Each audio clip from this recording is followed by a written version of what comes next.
안녕하세요. 저는 경기도에서 전원주택 살이를 하고 있는 40대 초반의 여자예요. 늘 매해 이맘때쯤이면 꼭 제 속을 흔들어 놓던 김장, 그 김장이 올해도 아니나 다를까 저를 뒤흔들어 놨고 이렇게 사양까지 쓰도록 만들었습니다. 이제는 김치만 봐도 속이 울렁거릴 것만 같은데요. 제가 사랑하는 김치를 이대로 싫어하기만은 할 수가 없어 속이라도 풀려는 마음으로 사연을 적어봅니다. 사연 다 쓰고 시누이들한테 링크 전송도 할 거니까 댓글도 많이 좀 달아주세요. 도서가 없는 글이더라도 화가 난 며느리라는 걸 감안해 잘 읽어주시고요. 저는 이제 결혼한 지 12년 차입니다. 10년이라는 강산을 한번 넘겼으니 절대로 짧은 결혼 생활을 한 것도 아니었죠. 저희 남편은 사업을 하는 사람이지만 일이 잘 풀리지 않아 여러 개의 사업을 돌려하며 어떻게든 돈을 벌어오는 가장이었어요. 하나를 진득하게 하지 못하고 조금 돈이 벌리면 이것도 하고 저것도 해가면서 돈 나갈 곳만 만들어내는 능력 없는 사장 말이죠. 그러다 보니 정작 그 속을 들여다보면 남아있는 게 하나도 없었습니다. 무슨 사업을 또 한다면서 제 앞에서 자랑은 엄청 하는데 통장으로 들어오는 생활비는 10년 전이나 지금이나 변한 게 없었어요. 그 사이에 물가 상승한 게 얼마고 애들이 자라서 들어가는 학원비가 얼마인데 우리 남편은 그런 변화를 혼자 체감하지 못하고 사는 듯 보였죠. 문제는 그뿐만이 아니었습니다. 살다 보니 집을 팔고 전원살이를 하게 되는 날이 다 찾아오더라고요. 서울에서 비싼 아파트는 아니더라도 동네에서 멀끔하게 잘 지어져 있던 아파트에서 살아왔었거든요. 결혼하면서 남편이 70, 그리고 저희 친정에서 30 정도로 대줬던 돈으로 산 집이었습니다. 그런데 그걸 한창 아파트값이 올라가 있던 몇 년 전에 팔아버리더라고요. 갑자기 전원생활의 뜻이 생겼다면서 말이죠. 처음엔 전원생활이라는 말만 들어도 설렜습니다. 남편이 돈을 많이 벌어서 우리가 큰 집으로 이사를 가나 보다 했어요. 그래서 애들 교육이 걱정이 되긴 했어도 어떻게든 되겠거니 했었답니다. 근데요, 전원생활을 하러 이사를 가고 나서야 알았어요. 남편 사업이 잘 풀리지가 않아 그 대용으로 아파트를 팔아버렸다는 걸 말이죠. 남편이 사업하는 데에 돈을 쓰고 나니 남는 돈이 별로 없어서 전원생활을 시작하긴 했으나 정말 쥐꼬리만한 크기의 전원에서 살게 되었다는 걸 말입니다. 코로나만으로도 세상이 확 변했다는 느낌에 걱정이 태산이었는데 사는 집의 환경과 위치까지도 싹 다 바뀐 바람에 저는 정말 사는 데에 적응하는 걸 목표로 두며 버텼습니다.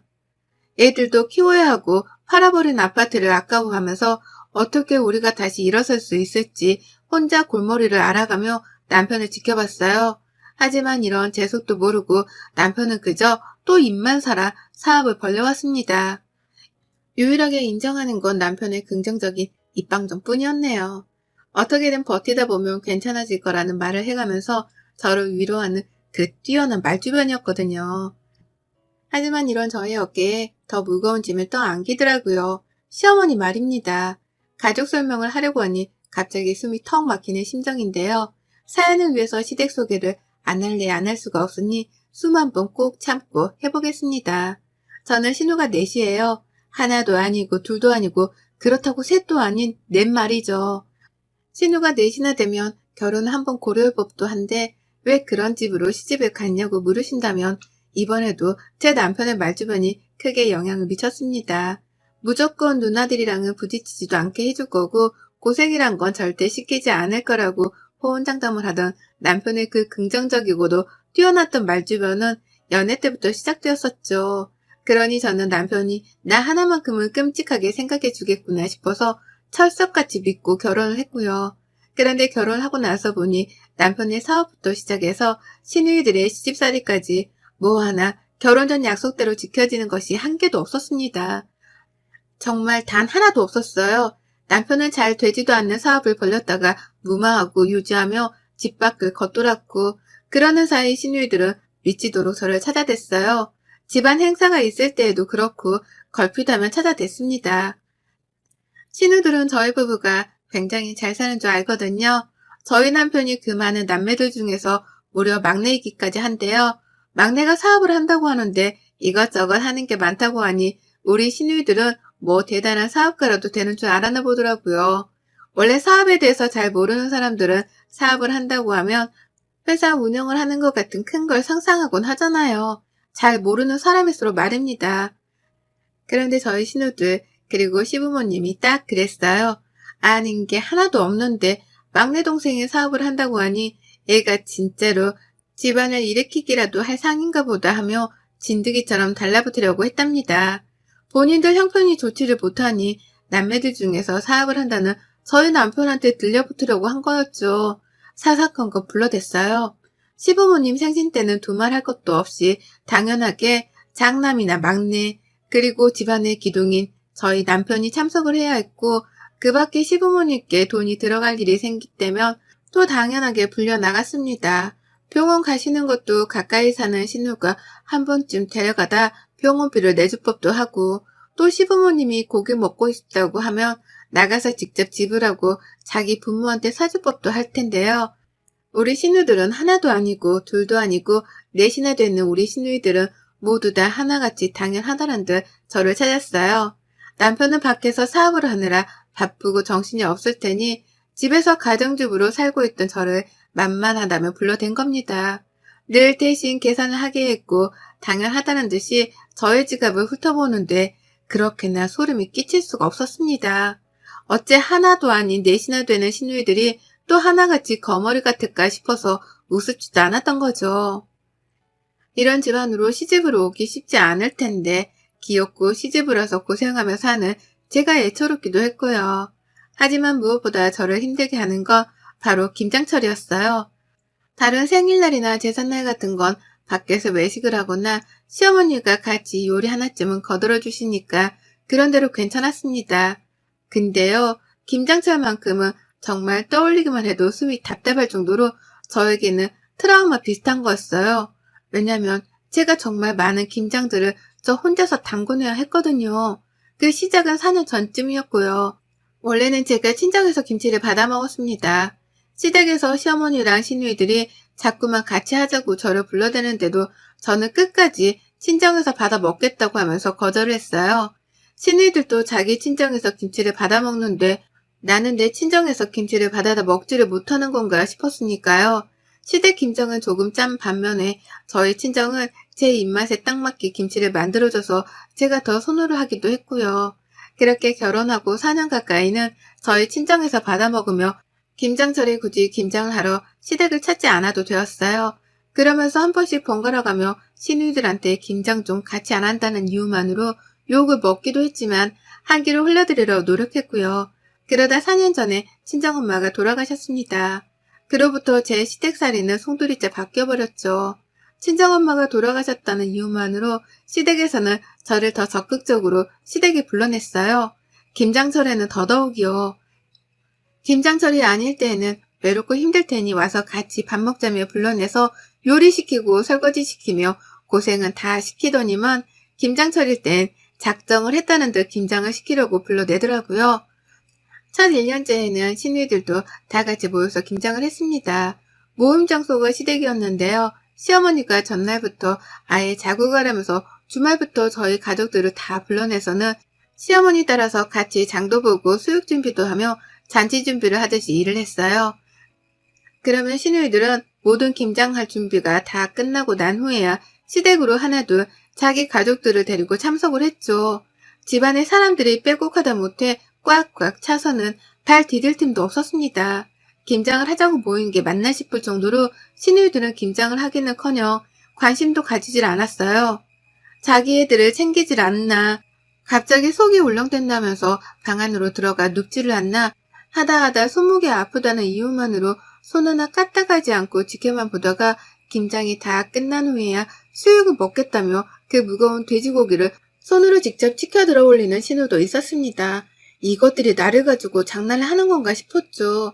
하지만 너무 피곤하니까 어떤 말도 나오지를 않더라고요. 전날부터 시어머니 옆에서 김장을 하며 김장 준비를 했던 것만으로도 힘이 다 빠질 것 같았는데 시누이들 가족들까지 우르르 몰려와 있는 시댁 안에서 내 아이들도 챙기고 김장도 하고 또 마무리를 하는 과정부터 시작해서 수육 삶기에 설거지까지 엄청나게 방대한 양의 일들을 해내야 했다 보니 체력이 남아돌지를 않았어요. 그리고 그 후 얼마 지나지 않아서 저희가 바로 경기도로 이사를 가며 전원살이를 시작하게 되었는데요. 시누이들이 소름 끼치도록 이 말만 번갈아 하더라고요. 다음 김장은 너네 집에서 하자. 라는 말을 말이죠. 그렇게 저희 집에서는 김장이 본격화되었답니다. 시가족들이 모두 다 서울에 살고 있었는데요. 그 누구도 경기도까지 가서 김장을 하는 것에 반대를 하는 사람이 없었어요. 그 누구도 서울에 살던 집보다 더 좁고 답답한 전원주택에서 사는 걸 가지고 안쓰럽다며 위로해주는 사람 하나 없었습니다. 오히려 전과 똑같이 그 많은 자기 식구들을 모조리 데려와서는 김장을 하라 하는데 그 과정에서조차 열받는 일들이 많았네요.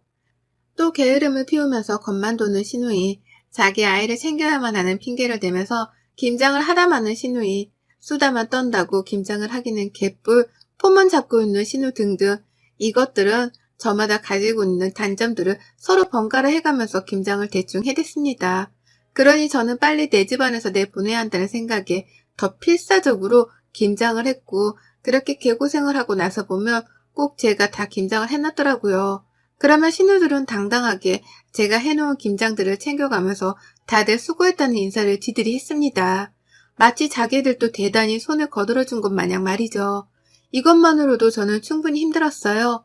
몸이 버티기 힘들었고 가뜩이나 남편이 하는 일 때문에 정신적으로도 버티기가 쉽지 않은데 김장만 하면 몸살까지 나서는 우울한 상태가 극도로 커졌죠.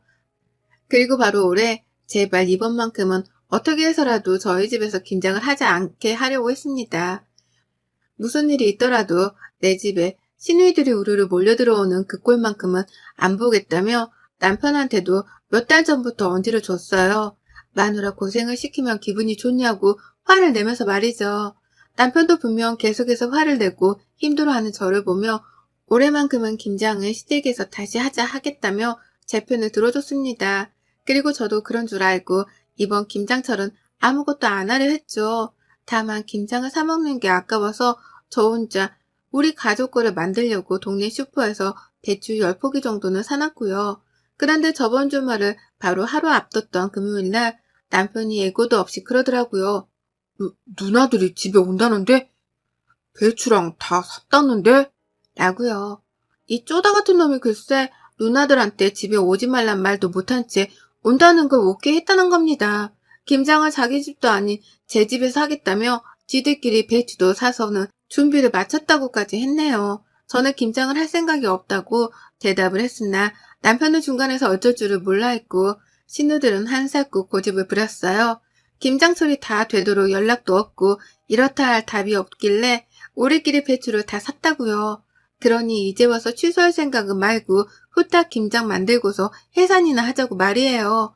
제가 하기 싫은 티를 팍팍 내면서 거절 수 없던 비추니 그게 기분이 나빴던지 시누이들도 화를 틱틱 내더라고요. 그러면서 김장만 만들고서 후딱 해산할 테니 자기들을 시집살이 시키는 못된 신우로 만들지 말라는 말까지 했답니다. 정말 적반하장도 이런 적반하장이 따로 없었네요. 그리고 전 결국 무능하고 줏대없는 남편 때문에 시누이들을 다시금 제 집에 들이게 되었답니다.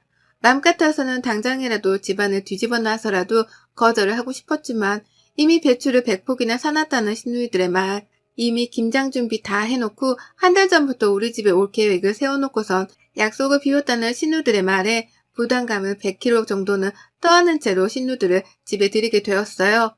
그리고 시작되었죠. 며느리만의 단독 김장 퍼포먼스가 말이에요. 다 같이 하는 줄 알았습니다. 오지 말란 티까지 냈는데 집에 오겠다고 하는 걸 보면 적어도 김장하는 걸 옆에서 도와주기라도 할 줄 알았어요.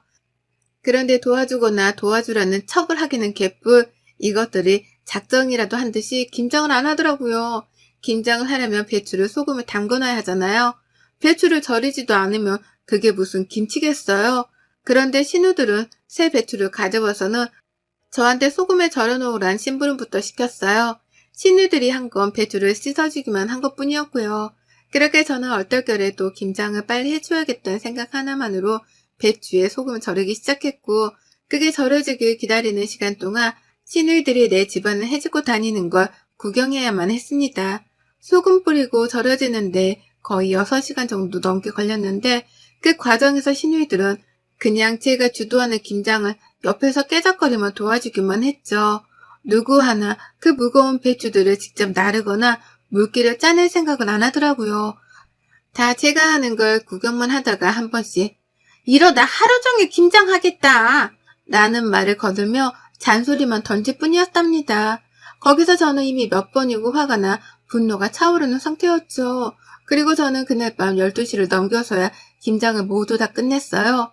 그 사이 무슨 일이 있었는 줄 아세요? 신우들은 절여진 배추에다가 제가 직접 만들고 섞은 김치 속으로 어떻게든 김치를 만들긴 만들었는데 지들 거 몇 포기만 만들고서는 힘들다고 하나둘 나가 떨어지더라고요. 아무도 끝까지 이 많은 배추들을 책임지고 김치로 만드는 사람은 없었습니다. 급기야 자기들은 배추를 사왔으니 김치를 담그는 노동은 제가 당연하게 해야 한다는 말까지 하면서 지들끼리 TV 앞에 가서 앉더라고요.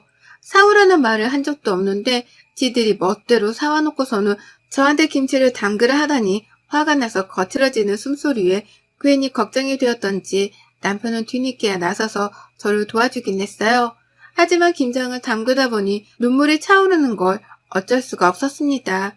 그리고 결국 김장을 12시가 넘겨 끝을 내고 난 후 제 집 거실에 널브러져 잠이 든 시누이들과 그 가족들을 보며 저도 모르게 결심을 했죠. 내가 지금 당장에 죽는 한이 있더라도 이것들하고는 평생 안 보기 위해서라도 쫑을 내야겠다고 말이에요. 다시는 이것들과 마주보지 말아야겠다고 말입니다. 어떻게든 빨리 해치워서 내 집안에서 나는 김치 냄새라도 빼려고 서두른 건데 정신을 차리면서 김치를 만들고 있다 보니 모두가 잠이 들었던 그 한밤중 저는 혼자서 김치만큼이나 시뻘거진 제 얼굴을 다독여가며 그 모든 분노를 평생의 인내심을 가지고서 참아냈어요. 그리고 다음날 아침 저는 시누이들이 사오고 담그지도 않은 그 100포기의 배추들을 모조리 다 콩알만한 집 앞 마당에다 버렸습니다. 네, 저희가 따로 잔디를 심은 것도 아니라서 완전히 흙바닥밖에 없는 마당이었는데요. 그 마당에다가 제가 기껏 고생하고 피땀 흘려서 만들었던 그 배추 100포기를 아낌없이 바닥에 버렸어요. 재활용을 하지도 못하도록 하나하나 겹겹이 쌓아놓지도 않은 채 흙바닥에 펼쳐서 버려놨죠. 새벽같이 그 짓을 했던지라 조금 시간이 지나고 보니 벌써 하나둘 배추들이 푹 숨이 죽기 시작하더라고요. 그 꼴을 보니 속이 시원한 게 이거다 싶었네요. 내가 지금 원하는 건 시누이들한테 제대로 화풀이를 해줘가면서 시누이들이 빈손으로 김치를 가져가지는 못하겠구나 싶었던 거죠. 그리고서 저는 괜히 소심하게 발로 흙을 차버리며 배추들 위에다가 또다시 흙을 뿌렸답니다. 그리고 저는 그날 남편을 깨워 가장 먼저 마당이 널브러진 배추를 보여줬어요. 남편이 처음에 헛것이라도 봤나 싶었는지 잠시 멈칫하다가 뒤늦게야 배추 정체를 알아내고는 문 앞에서부터 비명을 지르면서 마당으로 뛰어가더라고요. 집 앞에 시뻘건 배추들이 그 꼴을 하고 있으니 처음 한동안은 잠시 충격을 받았던 겁니다. 그러면서 다 버린 거야? 그걸 다 버린 거야? 라고 더듬으며 물어를 보는데요. 저는 놀라는 남편과 상반되게 끝까지 태연하게 굴었답니다. 그리고는 그 상태로 모든 배추들을 다 버렸다는 설명도 해줬고 그 상태로 뒤도 생각 않고 이혼을 하자는 선전포고도 날려버렸어요. 내가 너랑은 두 번 다시 못 살겠다. 신우가 하나도 아닌 넷인데 그 넷을 다 상대하고 사는 내 팔자도 이제 그만 끝내고 싶어. 이렇게 더 살다가는 내가 제명에 못 살 것 같으니까 내 인생 방해 그만하고 이쯤에서 쪽내자. 이쯤에서 갈라서고 다신 니들 누나 내 눈앞에 띄게도 하지 마. 라고 하면서 말이에요. 남편은 여전히 배추 앞에서 정신을 못 차리며 하나라도 건질 게 있나 싶은지 하나둘 가까이가 들여다보기 시작했습니다. 그러면서 수도호수를 찾더라고요. 흙더미라도 물로 씻어내면 괜찮을런가 싶어 말이에요. 그런 남편을 뒤로 한 채 저는 뒤에서 그럼 그렇지 라는 혼잣말을 하며 집으로 들어갔어요.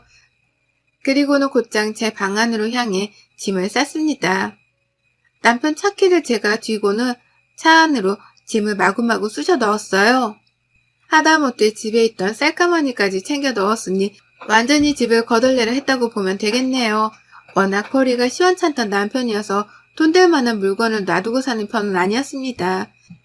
그 덕에 짐이 많지는 않았지만 제가 챙길 수 있는 것들은 죄다 챙기려 했어요. 아이들까지 말이에요. 그리고는 차에 시동을 거니 시동 거는 소리에 남편이 그제서야 반응을 하더라고요. 여보, 가은아! 라고 하면서 분단선 앞에 놓인 가족을 찾는 것 마냥 울부짖으면서 달려왔습니다.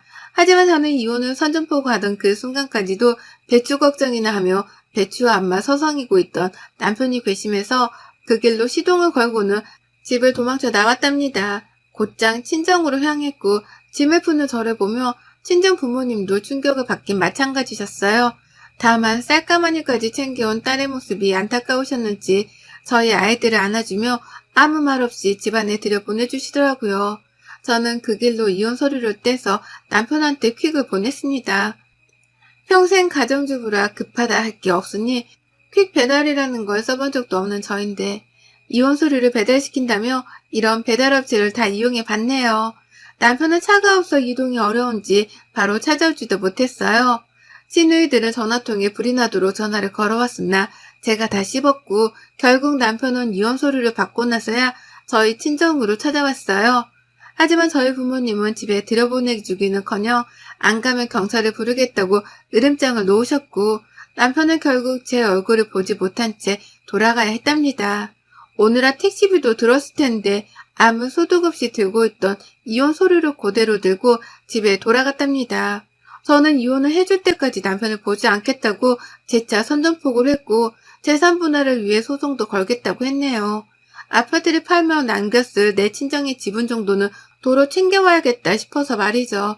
어쩌다 이렇게 괴팍하게 이혼을 하게 되었는지는 모르겠지만 남편이라는 작자한테 미련이 하나도 남지 않은 저인지라 후회 따위는 없습니다. 하나 있다면 아이들한테 상처를 준 것이겠으나 아이들한테도 이런 고모들이나 아빠랑 같이 섞여 지내느니 저랑만 사는 게 훨 이로울 거다 싶네요. 김장 덕분에 시댁 식구들은 걸러야만 하는 인간들이라는 거 오래전부터 배웠는데 이제서야 행동으로 옮겨 이혼하려 하는 저를 기특하다 칭찬해주고 싶습니다. 아직 늦지 않았으니 이제라도 정신 차리고 시댁, 아니 시누들하고는 정말 평생 쫑 낼랍니다. 여러분의 생각은 댓글로 남겨주세요. 오늘도 시청해주셔서 정말 감사합니다.